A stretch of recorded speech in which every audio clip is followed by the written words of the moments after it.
and girls, I'm back.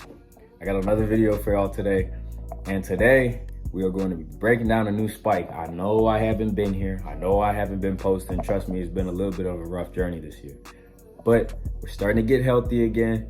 Things are starting to align, and hey, I'm just blessed to be back and happy to be here. And just, man, every day, every day is a blessing. So today we're going to be looking at the Adidas ADIZERO Ambition, a spike that I've never looked at any version. Never used any version, never looked at any version, but today we're going to be looking at it. We're going to be seeing how it feels, seeing what the materials are, and seeing why a lot of sprinters are choosing it now. First, it was the finesse that had people kind of confused on, hey, why are they using this instead of a super spike for all the sprints now? Well, it looks like it's switching up now too. Guys like Jordan Anthony, Brian Lavelle, and many more names are starting to switch over to the spike. So I'm gonna break it down. We're gonna get right into it. I'm gonna talk about the technology, all of that stuff. Like I usually like to do, keep it short and simple. And let's get straight to it. All right, so let's get straight into breaking down this shoe. Go ahead and open it up. You get your bag, as usual. Let's take our first look. That's actually very, very nice. Let's just go ahead and take a look at this for a second.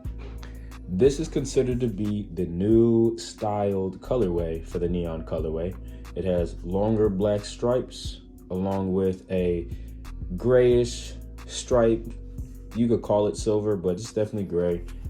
And that's on both sides now. As you can see, made for distance. Still get your heel flap to help you put on the shoe. This is actually very different, okay? There's some stuff already here that I am seeing that is to be talked about. So I'm gonna go ahead and just start breaking down parts of this shoe. But from what I'm seeing so far, this is a beautiful spike. This is actually a very, very beautiful spike. Very simple, but very beautiful. So I pulled out one of my finesse as well, just to make sure that any material claims that I make or any weight claims that I make are accurate and I'm not setting anybody up. So starting with weight.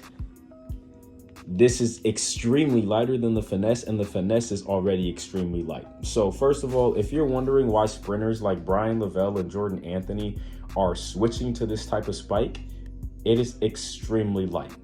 Basically sock feel.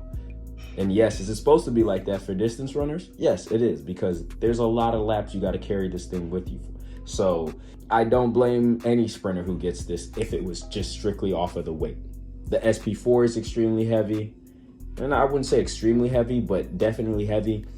The SP2 was heavy. The SP3 was disgustingly heavy. And now you got a spike that is extremely light.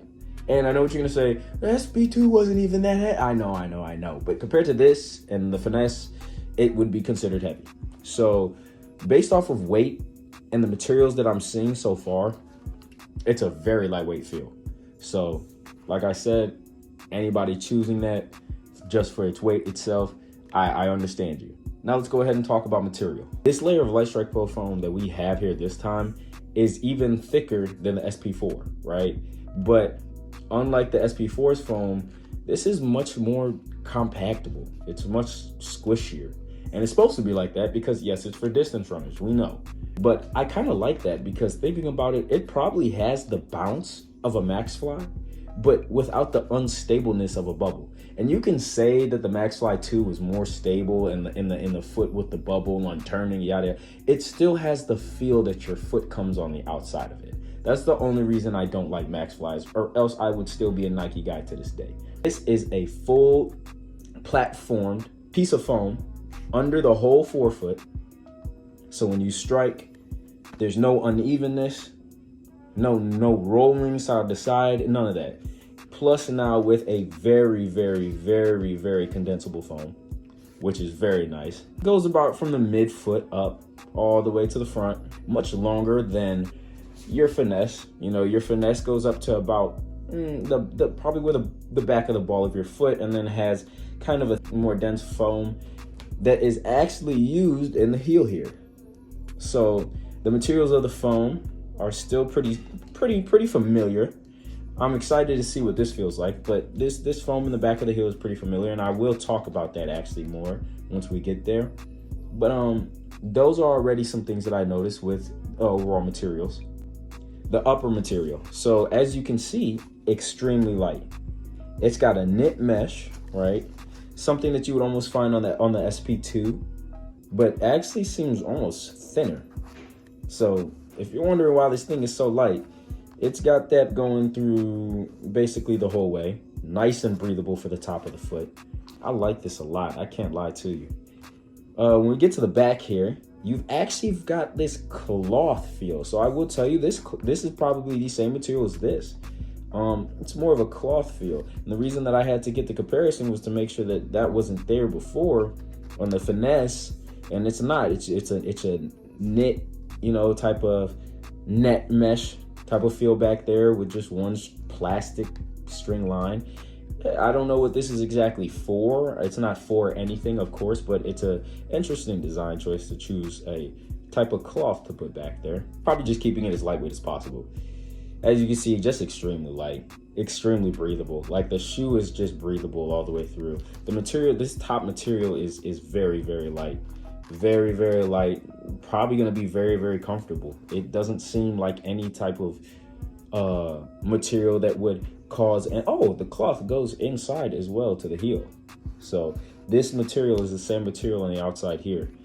That's pretty cool. I don't know if that's gonna cause anything with the heel, but it seems pretty good to me.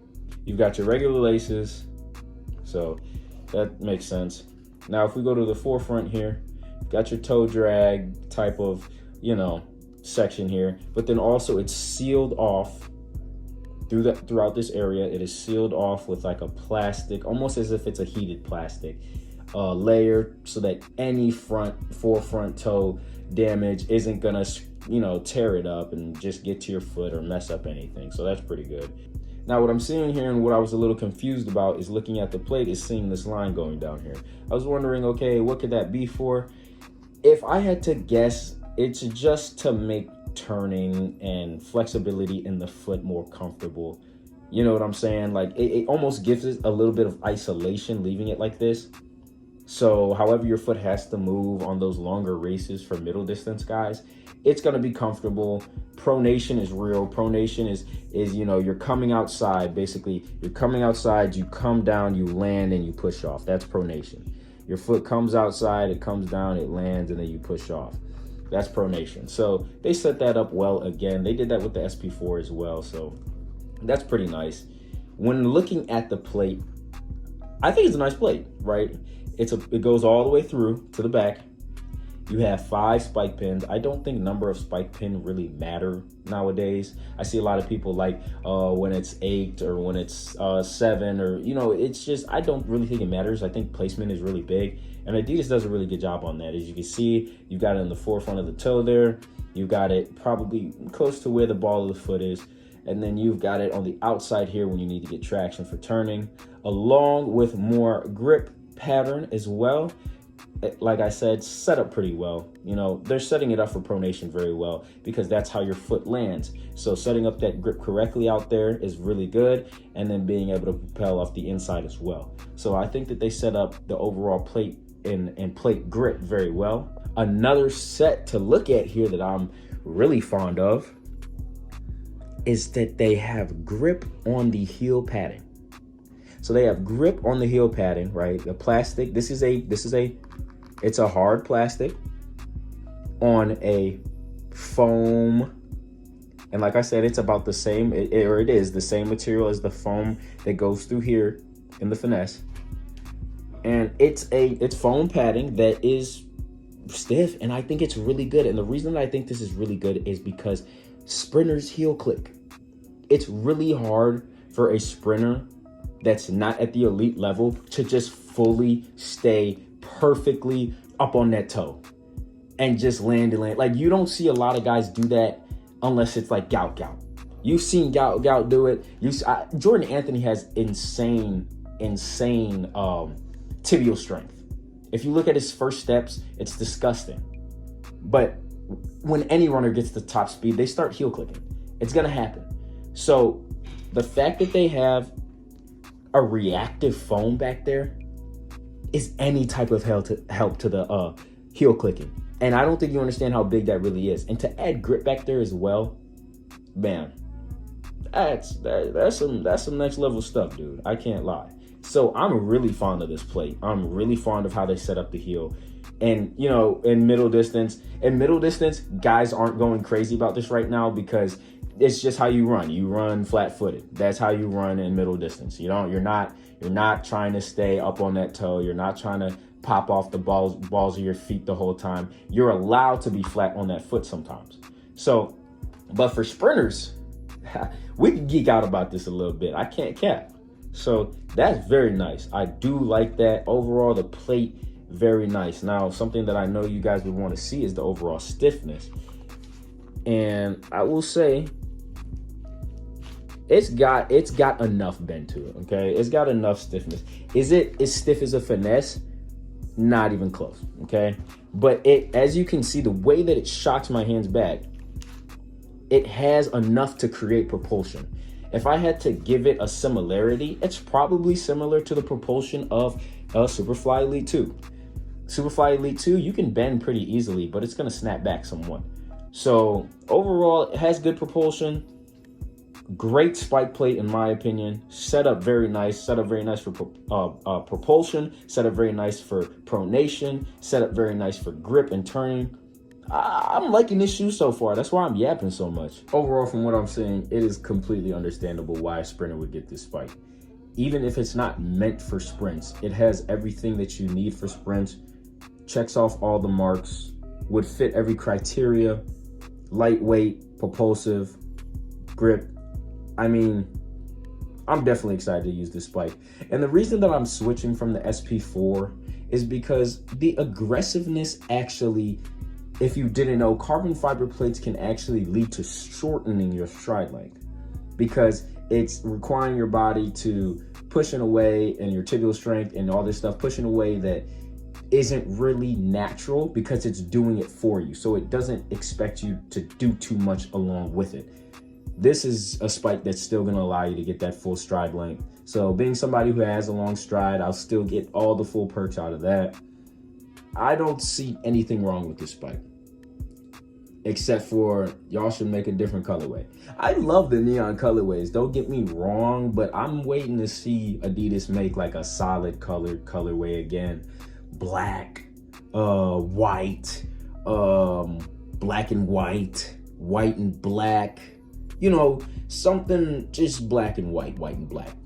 That would be great. But other than that, like I said, this is a great spike. I have no complaints. I'm very excited to use it. But like I said, I don't see anything wrong with the spike. I think it's going to be a great spike. I will let you guys know an update. I can't promise an update. I know that you guys will probably want a performance feel, but just know that usually anytime, basically every time, I've talked really well about a spike, it ends up being pretty good. The only time that it hasn't is the SP3, and I didn't talk good about the SP3 before I wore it anyway. So I'm excited to use this spike. I think that it's going to be very good for people's health, and not only that, for people's natural spinning abilities. So, man, keep praying for me. Keep praying for y'all, bro. Keep grinding, keep working. We gonna be all right. When the road gets rocky, bro, just, man, trust me, it's hard. It's hard. Just keep grinding. There's no point to quit. You can always get faster. You can always get stronger. There's no point to quit. Trust me, I would know. I'm somebody who's wanted to quit a couple times now, but just keep seeing progress, so I can't.